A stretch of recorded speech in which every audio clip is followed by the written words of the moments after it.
So why don't we just start with the seminar. So welcome everyone to this MSDI seminar in a slightly different format as we are used to, at least for some of those who used to participate physically in the seminar series.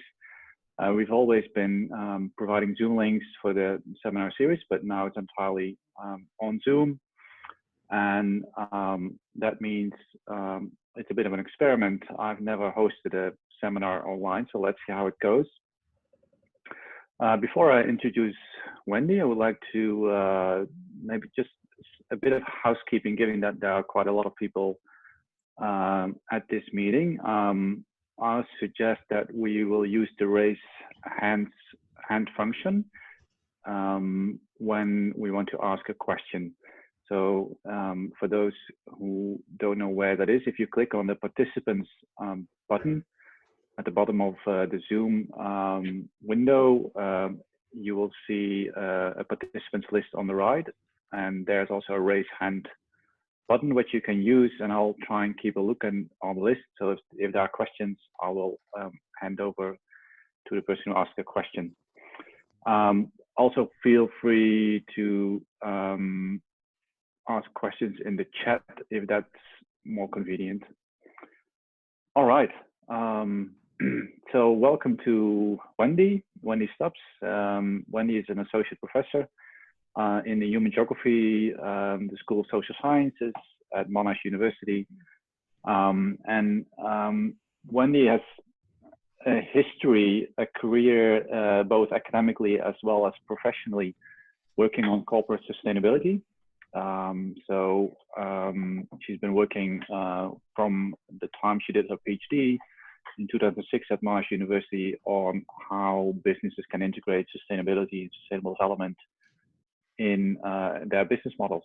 And before that, when you worked as in a variety of roles in consultancy, advising, for instance, IT industries. So it's always great to see that people who have that sort of practical expertise then move into academia, because they really know what they're talking about when they do research on the topic. Really happy, Wendy, that you agreed to give a seminar. I think the topic is extremely relevant to MSDI's agenda around the Sustainable Development Goals. I know much of the work you are doing is related to how businesses are working with sustainability and therefore also the SDGs in their businesses. And really happy also that you talked today about a little research project that I was partially involved in as well as part of the Monash-Warwick Alliance grant around the notion of purpose ecosystems. So I'll just hand it over to you, Wendy, and let me know if you need any help in the meantime. I think you will talk for 30 to 35 minutes. So over to you. Thanks, Rob. And it's great to see so many people, actually. I think there's, 29 people. So really pleased to see so many people. Didn't expect so many, so thank you. And it's quite a pleasure to be able to present this, because it's actually the first time that we've formally presented our research or formally presented it since we've actually had a chance to analyse the data in a lot more detail. So thank you. So as Rob mentioned, this project that you can see all the people who were involved in this were working on, it actually came about a couple of years ago. Fred Dowman at Warwick University and I got chatting at a conference, and I've been looking for someone at Warwick to collaborate with for a few years, given that there was funding available. And so Fred and I started chatting about what we're doing, and I've been researching sustainable business models. That's been my core research area since my PhD, or part of my PhD. And Fred was starting to do some stuff around Earth systems governance with Dave Griggs, who some of you may know was the previous director of Monash Sustainable Development Institute, the founding director of MSDI. And I've been doing work with Melissa Edwards from UTS for the past few years, mainly on big corps that are social or hybrid business models, social business type models like social entrepreneurs. And so we got talking about this notion of these purpose-driven businesses and purpose ecosystems and started thinking about them. Could they actually become an alternative form of governance in terms of a private governance mechanism to address these big social and environmental issues encapsulated under the Sustainable Development Goals? And this notion of Earth systems governance is that there is not a global government who is looking after, you know, the earth and the environment and so on.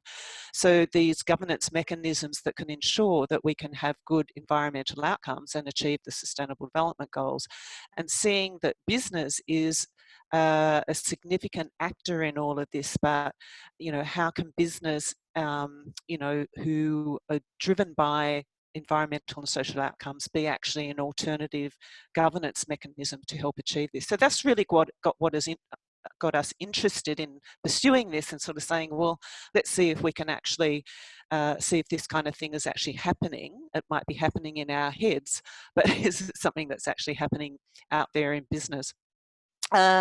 So basically, the Earth System Governance project that yours truly, Rob, was involved with us on was to really look at the role and agency of this purpose ecosystem. And we were really interested in sort of saying, well, how can these actors within this purpose ecosystem, how can they be a means to help achieve the outcomes of the Sustainable Development Goals? How can they drive this, excuse me, systemic change through their collaborations and partnerships? And this notion about what are their actual interactions, you know, is there genuine collaboration and partnerships? Is it competition, or this notion of positive collusion, or in business speak, co-opetition, where they might compete on some things and collaborate on other things? So that's what really we wanted to achieve with the project. Now, the broader context of this, because I've been researching in this area of purpose-driven business for many, many years and looking at these new business models of emerging that have sustainability at their heart. You know, it's interesting to note in the last few years, we're starting to see big business CEOs and execs coming out and talking about purpose. Larry Fink, who's the CEO of BlackRock, the world's largest investment manager, they have the largest amount of funds under management in the world. He puts a letter out each year to the 1,000 CEOs of the biggest companies in the world, obviously which make up a large portion of 2018 was his first letter saying that you need to have a broader purpose than just making money. And each year, and this last statement, ultimately purpose is the engine of long-term profitability, that came out in this year's letter. And obviously he's had a lot of backlash from people saying, no, the purpose of business is to make money, going back to the old 1970s Milton Friedman argument, business is business, to maximise profits for shareholders, and corporate social responsibility is fundamentally a subversive doctrine, and it's socialism. So, you know, so he's challenged the top CEOs. Then we had the Business Roundtable last year, a global coalition of 181 business leaders. They came out with their statement on the purpose of the corporation, talking about widening the purpose of business. And then towards the end of last year, the British Academy came out and talked about a paradigm shift that redefines the purpose of business. So we're seeing a lot of this purpose speak, and of course we now have a new term, purpose wash. So we're seeing a lot of this coming out. So it's sort of quite interesting that this research area is now got a lot of interest, because we've now got these really big players and prominent executives coming out and saying, yes, we need a purpose other than just making money. Paul Polman, the ex-CEO of Unilever, again, is a poster child for this whole purpose-driven business. So that's sort of the context. Some definitions. What we mean by purpose-driven business, basically those businesses that integrate the social, the environmental objectives into their purpose, rather than just maximising profits for shareholders. So it's moving beyond their own self-interest, that basically we have a societal purpose to benefit society, not just to benefit ourselves. And going from sort of this exclusivity and rivalry, this whole competitive phenomenon, to more collaborative, inclusive type approach. So the purpose ecosystems really are, and we haven't really done any, hasn't really been addressed yet, and something that we haven't really addressed yet. So we're basically generally saying a purpose ecosystem is all these purpose-driven type businesses and the intermediaries. So these organisations that are facilitating purpose-driven business or facilitating business to become purpose-driven and adopt that approach. They connect people. It's about education and change makers. So that's what we're referring to as the purpose ecosystem. So when we, or actually before we started the Warwick project, I'd been doing a bit of work with B-Lab, and B-Lab certified the B Corps, these purpose-driven businesses. And we were actually talking about trying to map this purpose ecosystem, because B-Lab themselves had been bumping up against these other purpose-driven intermediaries and facilitators, and they'd been finding they wanted to collaborate with them, and they were finding some pushback. So each one of these organisations had carved out their niche, if you like. So we were talking about it would be useful to try and map who actually operates within this purpose ecosystem.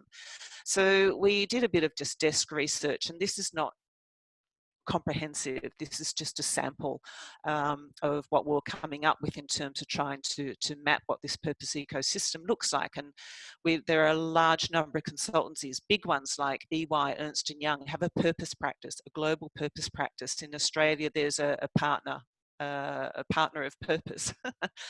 And then there's a whole lot of these smaller, particularly smaller, very purpose-driven consultancies like TDI and Volans. TDI, the difference in incubators in Australia, Volans and sustainability in the UK. Then there's these global communities, Shared Value Initiative, Net Positive. What we refer to as the social movements, like conscious capitalism, breakthrough capitalism, and then a number of not-for-profits. Now, something like B-Lab will see themselves as a social movement as well as a not-for-profit, same as conscious capitalism. So, you know, when we talk about the boundaries, they often operate in different spaces. So from the initial mapping, we actually then sort of tried to find some organisations to talk to. We identified, and it was sort of convenient sampling, me being based in Melbourne and Fred based in London, or actually Coventry. You know, we found about, I think, over 40 organisations that sort of fit our criteria, and 12 of them actually agreed to participate in the research. So it's not a representative sample at all. This is exploratory research. And particularly if you look at the Australian sample, 12 organisations who agreed to participate, there's quite a strong weighting, or about a third of them are in the finance sector, around social financing, impact investment and so on. And in the UK, there was more of a strong representation of not-for-profits and more of the social movements. So it really is a bit of a glimpse into this purpose ecosystem, and not comprehensive. So what did we find? And this is just, I suppose, presenting part of our research, just a small element of our research, mainly the roles of the stakeholders in the purpose ecosystems and the mechanisms that they use in terms of the SDGs and furthering these environmental and social purposes. So I suppose the primary one was really around capacity building, is that these actors actually see themselves as capacity builders, conveners, bringing together partners, advisors, solution providers, equipping companies with the tools and resources to drive social change.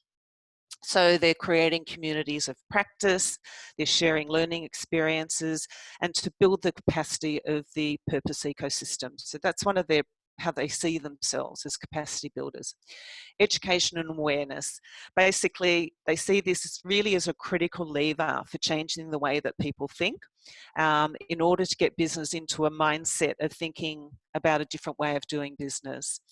So they share stories, they speak at conferences and other events, they host forums, webinars, public workshops, leadership and knowledge building workshops, and provide tools and resources. They talk about demonstrating, innovating, pioneering, and sharing knowledge and experiences about purpose-driven business. So one talked about this notion of catalytic activity, using tools and guides and other resources to drive change, to catalyse change, which sort of leads into them being as change makers as well. They also see themselves as connectors, sort of connecting all businesses is the way that one put it. So connecting business to implementers, facilitators, consultants who can help business put their sort of purpose-driven tenets into practice. Others, it's connecting businesses to best practice using open source models, which basically, again, sharing all of what they're learning and what they're doing and providing these tools for free. So they connect people with people and people with resources. So they want to create this community of practice, contribute to capacity building, which we talked about earlier. So becoming involved with their clients' ecosystems and the clients' ecosystems, so this sort of ripple effect, if you like.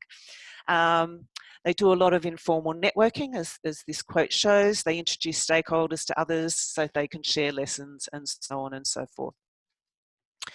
So the fourth one is they see themselves as enablers. So it's really building on and leveraging their roles of capacity building and education and awareness. They talk about amplifying and sharing knowledge, tools and other resources to help businesses think about their business through a purpose lens. They help business to shift their thinking and their business strategy from just looking at returns to shareholders to looking at how they can address social issues. So there's this real strong focus on actually enabling impact. They work closely with business leaders, so particularly the bigger organisations, the consultants. You know, they work with senior executives and other stakeholders to sort of facilitate, in the words of one of the participants, the purpose journey. Can't get by in any of this research without talking about journeys. And they see themselves as a constructive irritant is one way that someone put it, to sort of really niggle business, to challenge them about their purpose. So change makers sort of falling out of these other roles. They sort of see this being a change maker really as a glue that holds everything else together, if you like. So they see themselves as catalysts or agents of quality transformative change. They want to sort of create this movement of stakeholders to keep driving change. And they see themselves also, this purpose ecosystem, as a movement of movements. So trying to bring the various social movements together, the conscious capitalisms, even the shared value initiatives and these other social type movements, and trying to bring these movements together in a bigger movement, this purpose-driven type movement. They're trying to influence people that have the biggest impact, again, like the senior executives and so on, and because they see them as leaders and they can lead the way, like the Paul Polmans and the Larry Finks, who have a lot of clout, if you like. So they want to define a clear destination and how to step towards it, in the words of one of the participants. And then our final one was really, they see themselves as an influencer, and really on two scales, I suppose. One is sort of the policymakers in terms of trying to influence policymakers to support purpose-driven stakeholders, and you know, whether that's through advocacy, communication, meetings with policymakers, lobbying government for meaningful climate action, for example. Trying to lobby them to introduce some sort of legislation for a new form of purpose-driven business, which we've seen occur in the states or many of the states within the USA around the sort of benefit company status, and create a framework that enables purpose-driven type of behaviours in business. And the other one is through financing mechanisms. And again, this is reflective of the sample that we had, where we had a number of impact investors and social.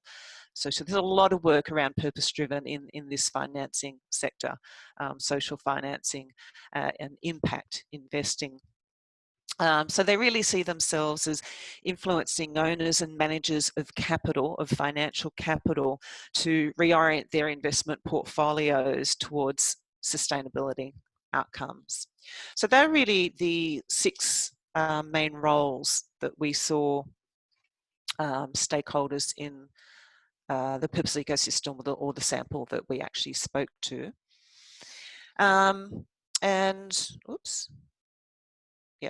So I thought I'd just share with you some of the interactions between, and this is just the Australian sample. This is just the 12 organisations that we spoke to in Australia, but just some of the richness of the interactions with each other, which are these arrows in the middle here, and how connected they are to each other. And, you know, I suppose interesting, there's a lot of activity around this social movement too.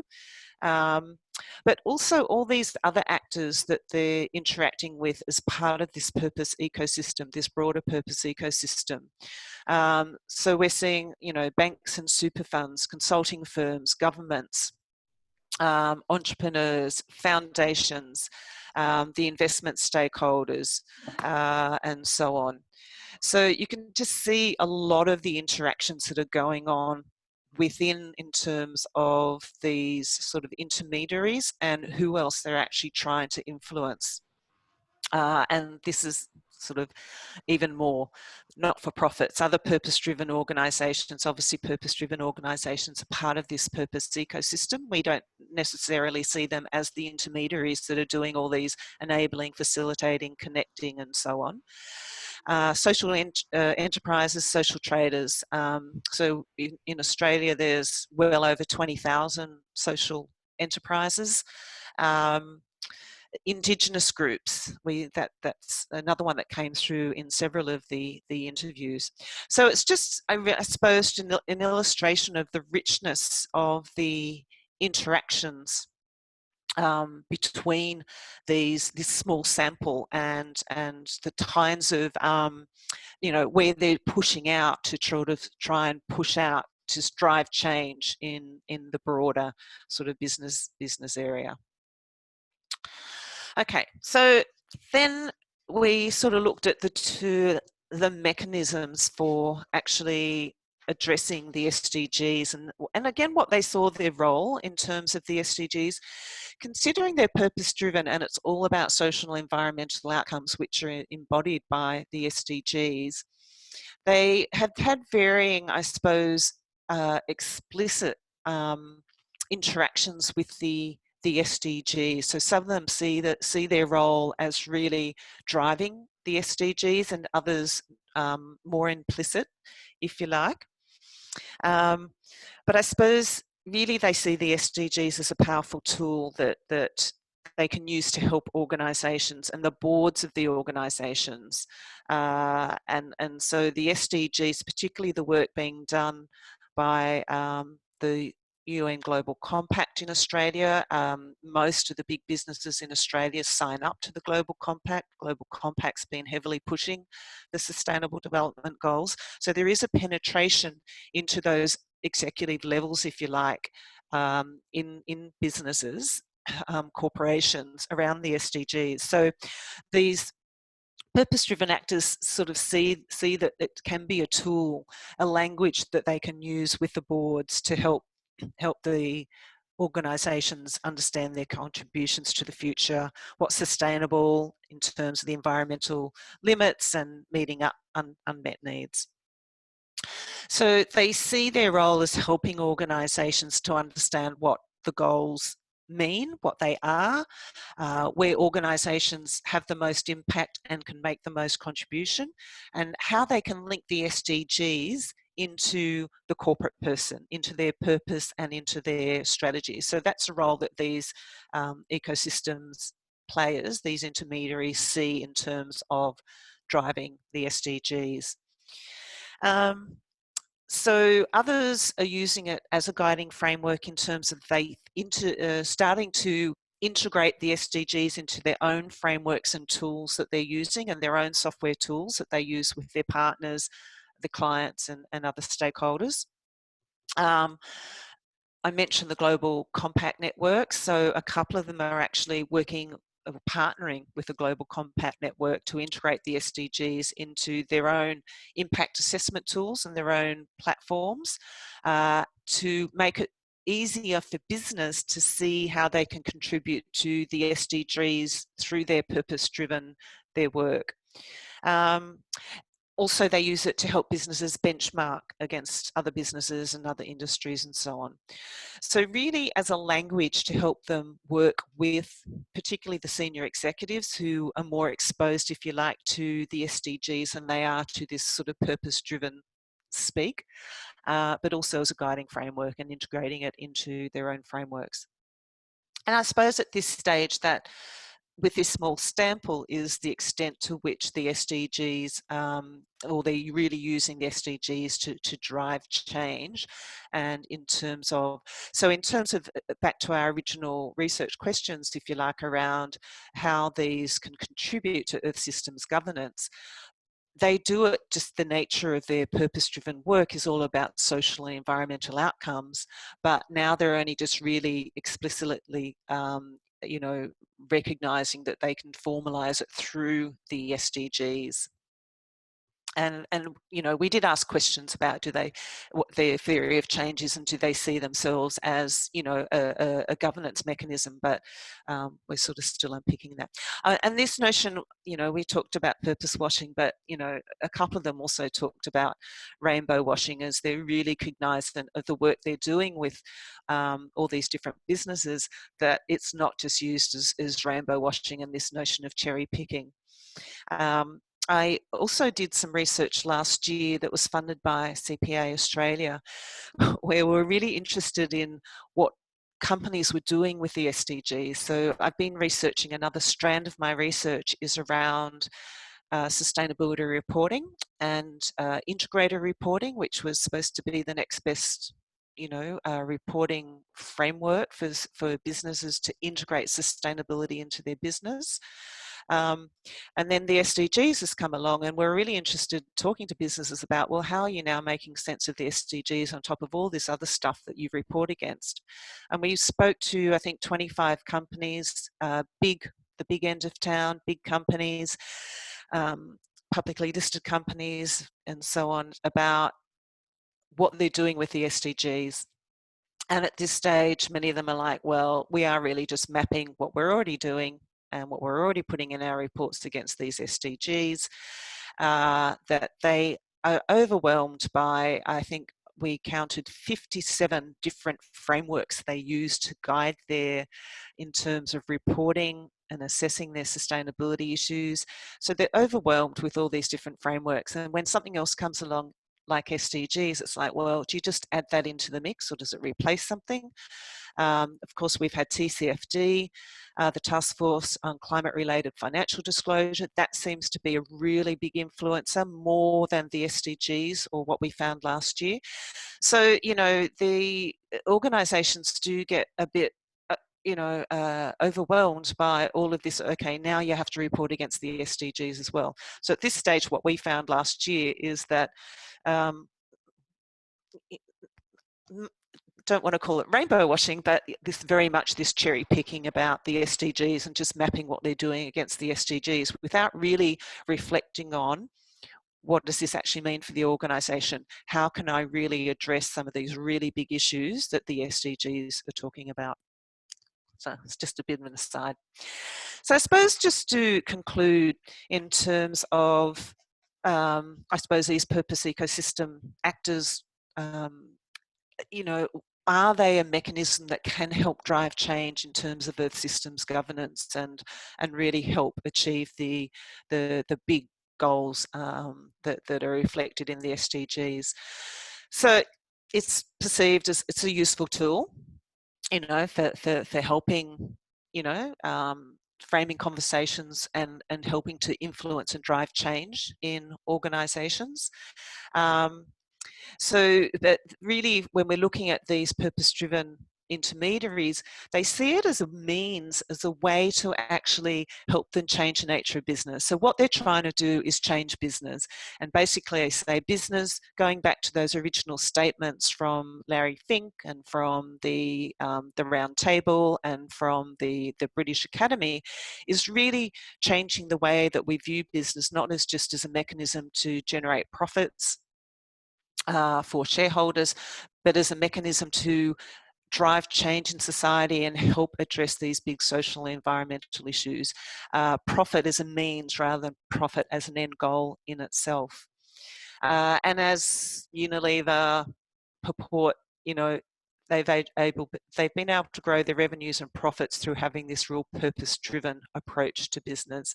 Paul Polman said that every single one of Unilever's products has a social purpose. For example, Domestos is not only a toilet cleaner, but it's actually helped fund a lot of projects around sanitary conditions and so on in many developing countries.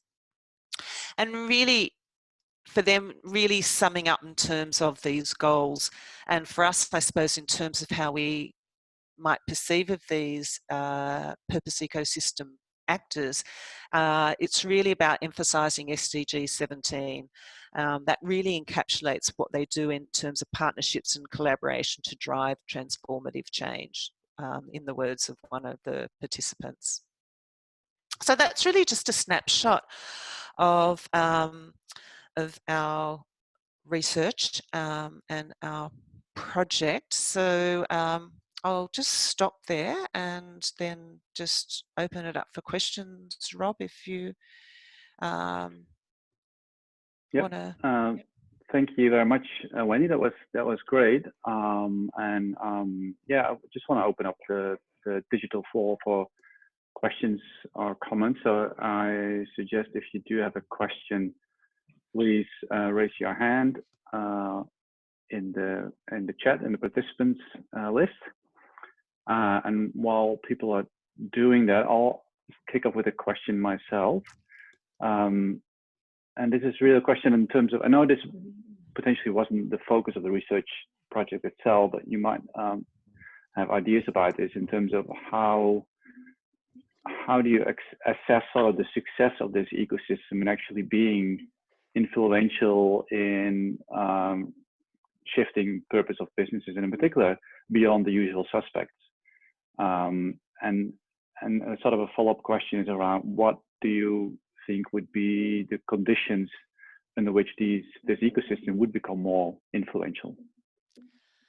Yeah, it's a really good question. It's a question, I suppose, when I started doing research around purpose-driven business is when I first started researching B Corps about 6 or 7 years ago, was how does this thing become mainstream? So when you go and talk to these purpose-driven businesses, they are so passionate, and you get so excited when you talk to them about what they're doing, all this good stuff that they're doing. You sort of, as one of my colleagues said up in Sydney, is you end up drinking the Kool-Aid. You have to step back a bit and be a bit more critical. But it's how does this become mainstream?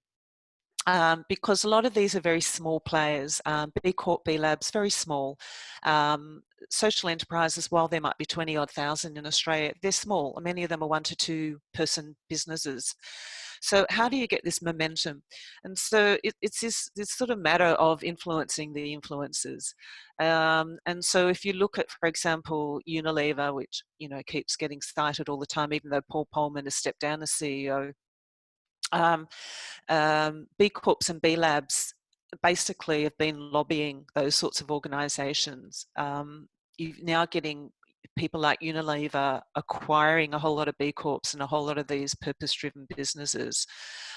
So subtly changing their own business, and we're sort of and B Lab doesn't expect everyone to become a B Corp. We don't expect everyone to become a social enterprise, but how, you know, how will this thing become mainstream? And it is by big business adopting some of these practices and using this terminology. Arguably, you could sort of saying, well, it is becoming a bit of mainstream. If you've got these huge players now talking purpose, even though we are seeing quite a serious backlash.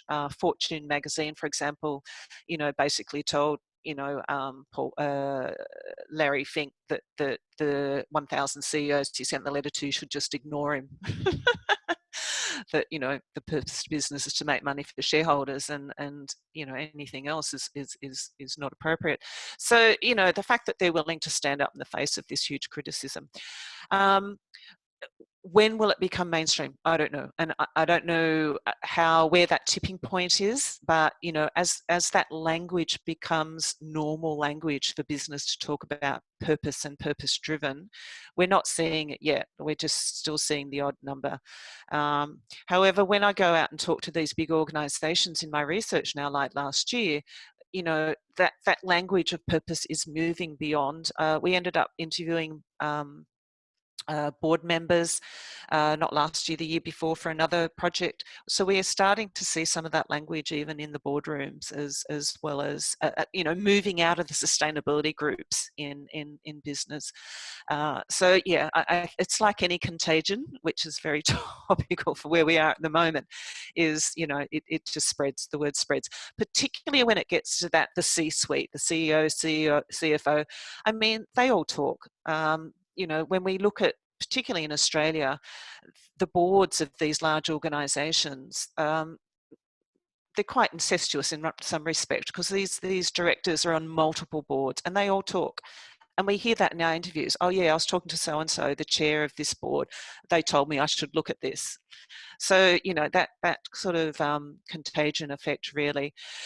But I think where it becomes really mainstream is when the investors stand up and say, right, we're seeing that with climate change. We're seeing the Task Force on Climate-Related Financial Disclosure. We're seeing the Reserve Bank. We're seeing APRA, the Prudential Regulation Authority, other regulators coming out and saying these issues are no longer just environmental or social issues, they're financial risks, they're financial issues. So when we see that mainstream investor pressure from the big investors like BlackRock and the big super funds in Australia, when we're seeing the regulators saying you need to do something about it, then we'll start seeing some shift. Now, arguably, they're captured in terms of finance, so it's reinforcing that financial paradigm. So maybe that's a step along the way. And you might have a comment on that too, Rob, given your involvement in this project. Yeah, I know. I do have some thoughts on it, but I do want to see whether there are other questions in the room as well. I noted that Ketan Jha, potentially you raised your hand, but you unraised it as well. I just want to check whether you wanted to ask a question or make a comment. Thanks, Rob and Wendy. I'm interested in, you know, you say SDG 17, focusing on transformation and change through partnerships and collaboration. And yeah, I'm just questioning that. I feel, you know, we've got less than 10 years to achieve the SDGs.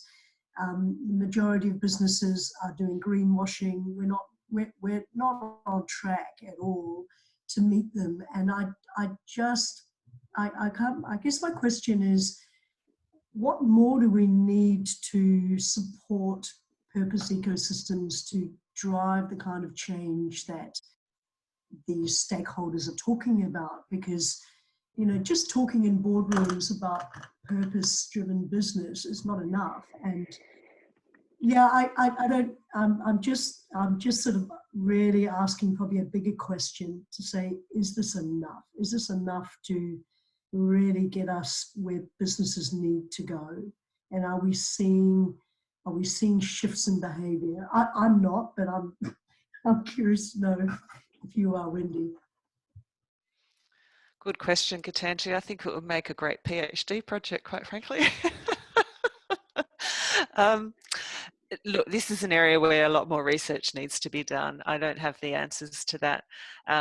It's getting into the language. Are we seeing it in the actions? No. My research from last year around the SDGs and Global Reporting Initiative and integrated reporting showed that it's still within the language. It's not necessarily in the action. And again, companies, big corporations, seeing this more as a mapping exercise of mapping what we're already doing against the SDGs, rather than reflecting on what do we need to change to contribute to these big goals and our impacts. The thing that seems to be driving change most at the moment is this TCFD, the Task Force on Climate-Related Financial Disclosure. You know, it was interesting going in talking to one of the big banks last year and what they've been doing around it, and the scenario analysis and sort of the, you know, working with their customers, their big customers, to you know, understand their impacts and to do something about it. So there are pockets where we're seeing some real action. What do we need to get more action? I don't know. I mean, unfortunately, if history is anything to show us, is that we need crises. Crises, you know, there's been lots of commentary about how governments have mobilised to address the current COVID-19 crises. And, you know, GFC, how governments responded to that. You know, do we need a big environmental, social and economic crisis all coming together?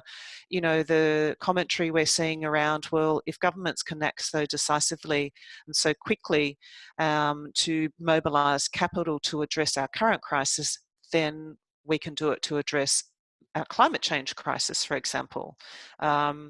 So we can act very quickly, and obviously government is a big lever that needs to be used. What's going to influence government to you know, act and put mechanisms in place to make it easy for business to pursue this? And that's through the legislation, it's through the tax breaks that they offer, it's through what they fund and what they don't fund, it's through all sorts of incentives that they provide. We see the coal-based industries in Australia have got pretty good tax incentives and financial incentives and so on, that the renewables haven't had in the past. So yeah, I mean, there's a combination of things I think that need to happen to really drive this change. Having said that, who takes the lead? Business, government. You know, business is pretty powerful in terms of the assets they wield, the capital they have under their control, in terms of their influence into every household and so on. So yeah, I don't know the answer to that tangibly, but I think it would make an excellent research project. Okay, Dirk, you got a question as well. Over to you. Yeah, thanks, Wendy, for your presentation. Just a question, you referred to sort of a definition for social purpose businesses earlier, and then you mentioned this idea of greenwashing, but one of the entities you mentioned, for example, was EY and their practice, but they put out a paper about a year or two ago about the business case for purpose, and equally, you know, that CSV, so that creating shared value initiative, you know, Porter's argument is still that, well, the reason why companies should pursue this broader definition is because that is the way to make them more profitable and increase their competitive advantage. So, yeah, do you still see that for a lot of businesses, the idea of purpose or, you know, creating shared value or any of that is actually still viewed through the shareholder primacy lens, and they've now seen, well, that's sort of a more acceptable language which they can use to still actually pursue shareholder primacy? Yeah, that's a good question, Dirk, and good to see you, Dirk, or not see you. Good to see your hand anyway. Look, I mean, that's an interesting question, and I suppose that really takes me back to when I did my PhD, that when I was first looking at this notion of corporate social responsibility back in 2003, 2004, basically my criticism of corporate social responsibility is that it's still firmly based in our what I call neoclassical economic business model, which is economic focused. It's about making money, and so CSR really was just saying, well, we need to add a social purpose as well into this mix, but you haven't fundamentally changed the underlying assumptions and premises of the way you're doing business. It's still about making money, and we'll do some good social and environmental stuff if it makes financial sense for us. So this notion, and that's why I started on researching sustainable business models, is looking at alternative business models that put social, environmental and economic outcomes at the heart of the business model, not just business ones, and you wrap a little bit of environmental social stuff around the edges, but when profits are under threat, they get dropped because you need to cut costs. So in terms of this, and creating shared value in a similar fashion to corporate social responsibility, if an organisation says, well, they pick those projects where they can get value, financial value, but what about the projects that are too hard? Again, they're left for the not-for-profits, the philanthropists or government. And this is where the social enterprises and these other hybrid business models pick up and say, well, actually, we can create a business model that addresses some of these intransigent social and environmental problems, and we can make enough money to make a business out of it, not necessarily maximise shareholders for profits for shareholders, but to be able to make money out of doing good, I suppose. So the way it's framed, and so because our whole economic model, our macroeconomic model and our micro business models are still based around economic growth, it's hard for many of the big businesses to go, well, we're throwing that out the window and we're going to adopt this whole new business model. So these are steps along the way in terms of saying, well, you can create social, economic and environmental value by pursuing a purpose-driven business. And yes, it's still framed around the financial, because businesses are in the business of making money. And that's our whole macroeconomic model based around growing GDP, gross domestic product, and our microeconomic model around the business model. So we need to fundamentally transform our macroeconomy and our business model so that, we give equal weighting to purpose or social environmental purpose as well as economic purpose. And that's challenging a whole lot of different things at different scales. And one in particular that, growing GDP is our main purpose. So yeah, that's sort of a long-winded answer to your question, Dirk. But yeah, I agree with you that at this stage, the way that we're penetrating into big business is through the financial aspect. Is, as Unilever says, you can pursue, be a purpose-driven business and you can end up making more money. And that's a lever, and that's steps along the way. And some businesses are going to totally transform themselves, others aren't. I don't know whether you've got any other further comments, Dirk, because I know this is an area that you look into as well. No, thanks. I mean, it's just, it's rather, I think as soon as someone in an organization working in this field like UI, and then the first thing they do is sort of publish a paper called, the business case for purpose, which means, so as soon as you can't find, because business case in that sense is defined as something which increases your profit. So what if, you are a coal company, and in your, the greatest thing you can do is actually to stop being a coal company. Well, there's no social purpose. And so it then becomes sort of, I think it loses its meaning to the broader, to the broader concept if it's, again, justified. And that's unfortunately the same that Porter and then with shared value is done, because it basically just says, there's maybe more things which you can do to increase your profit, but it still leaves, all the negative externalities completely outside the domain of what they should concern themselves with. Yeah. And look, I think that's an interesting point, because, there's inherent tensions in all of this. If you look at EY, you've got a large part of EY still operating at very neoclassical economic viewpoint, making money. maximising profits. You've got other parts of EY that are, for example, focused on purpose and focused on transforming their own business to be purpose-driven.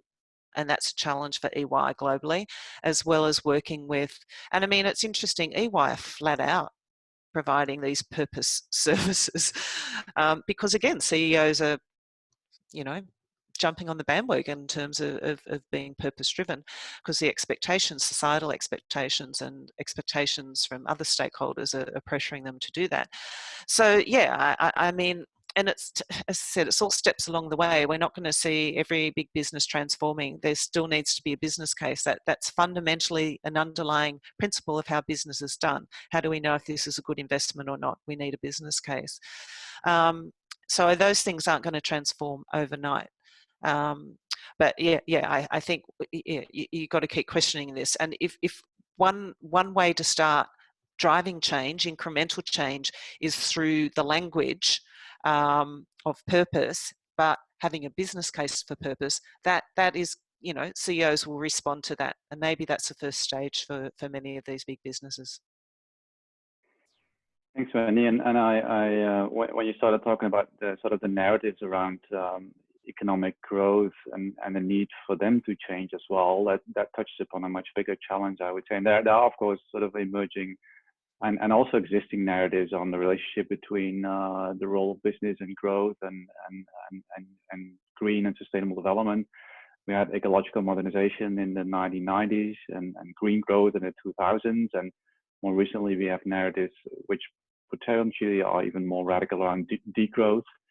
I remember reading Tim Jackson's book on prosperity without growth some time ago, and they're all sort of challenging. Degrowth is politically probably the most challenging one. It's also strongly sitting on one side of the political spectrum, and therefore will be quite difficult to push that through on the whole economy.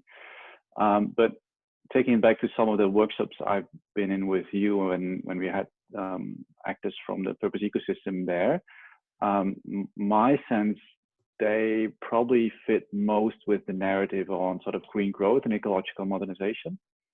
And I wonder if the sort of history isn't really with them in that perspective, that green growth so far hasn't, I mean, we have seen green growth, but it hasn't been enough to radically change business that actually it does become much greener and much more sustainable as it needs to do.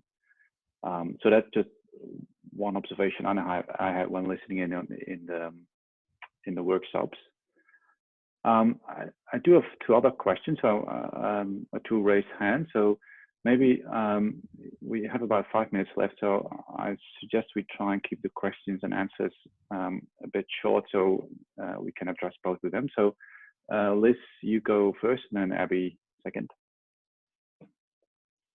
Thanks, Rob. And thank you, Wendy, for your presentation. I'm sorry I missed the first part of it. I was in a systems thinking webinar series, learning about how to change systems. And I'm just reflecting back when I first started doing work on my PhD about 10 years ago or so, when I was looking at what business was actually doing around the world. And even then the surveys were showing that a lot of businesses were talking about CR and trying to adopt some of that discourse in their planning, but that we were nowhere near a tipping point. And it seems to me that what we've done over time is we've changed the object of our attention from CR to shared value to purpose-driven business. And we're just kind of changing the language, but we don't seem to be getting more steam ahead of us. We don't seem to be moving towards a transformation of the sector as a whole.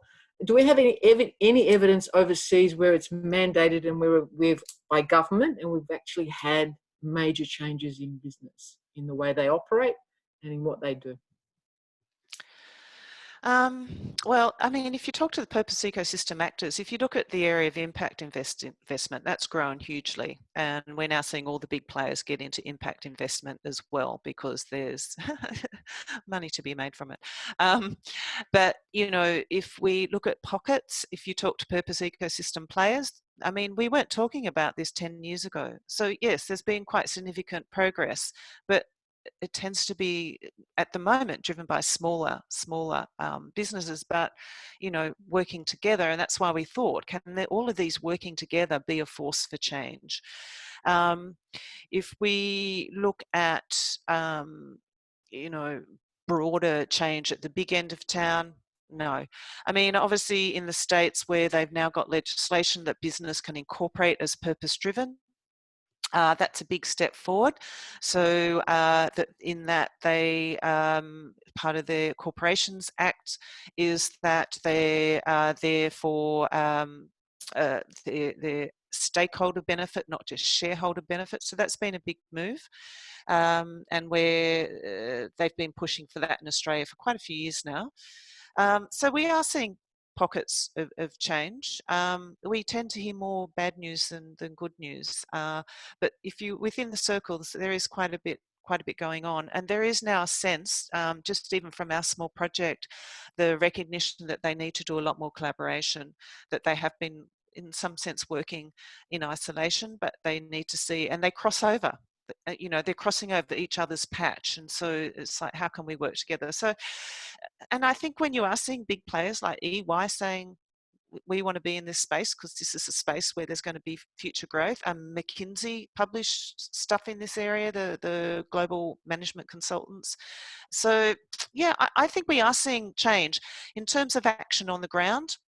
Yeah, we're seeing that. It's not the tipping point, nowhere near that tipping point, that total transformative change, but we're seeing steps and so on. Yeah. Well, that's my anyway, from my own research, I suppose that's sort of some of what I'm seeing. Thanks, Liz. Great, thanks. Wendy, over to Abby for a short question. Hi, Wendy. Thank you so much. I was wondering about, I was curious to hear your thoughts about the purpose-driven narratives and how these flow through organizational culture.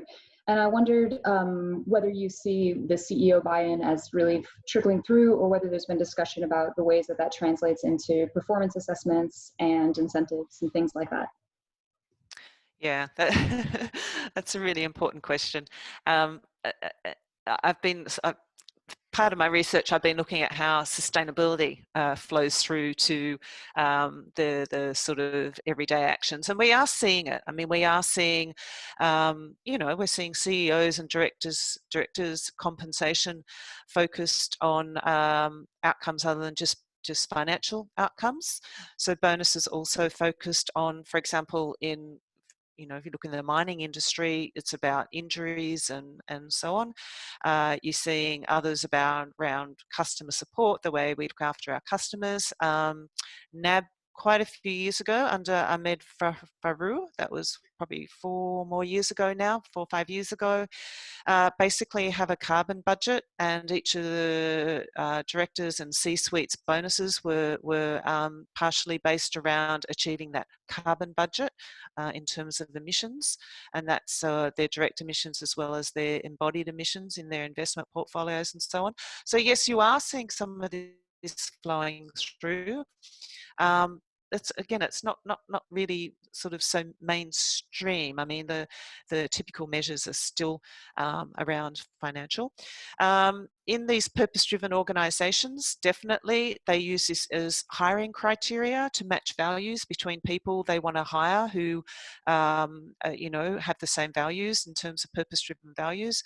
They're also seeing it as a way to attract people. Like, you talk to many of these purpose-driven organisations, and they say, we just get people approaching us wanting to come and work for us because the values match, and particularly the Gen Y and the millennials, the current generation, are more cognizant of wanting to work for an organisation where their values match, that are doing good stuff socially, environmentally. So we are seeing some of it, but again, it's not sort of not mainstream. I wouldn't say it's the rule. Rather, we're seeing more exception rather than rule. All right, thanks, Wendy. We are out of time, but I just want to say that was really, really great. I enjoyed listening to your narrative, and I think it's a very important research area that I know we are looking into ways of continuing this research. But I also want to thank everyone for joining us. It's quite interesting to see that this must have been one of the most successful seminars in terms of people joining it. So maybe we should just do everything online from now onwards, not go back to physical presence. So apparently that's a barrier for people to participate. I'm not sure if I can generalize from one case study, but I just want to thank everyone for joining, and hope to see you next time. Thanks very much. Thanks, Rob. Thanks, everyone. Thanks.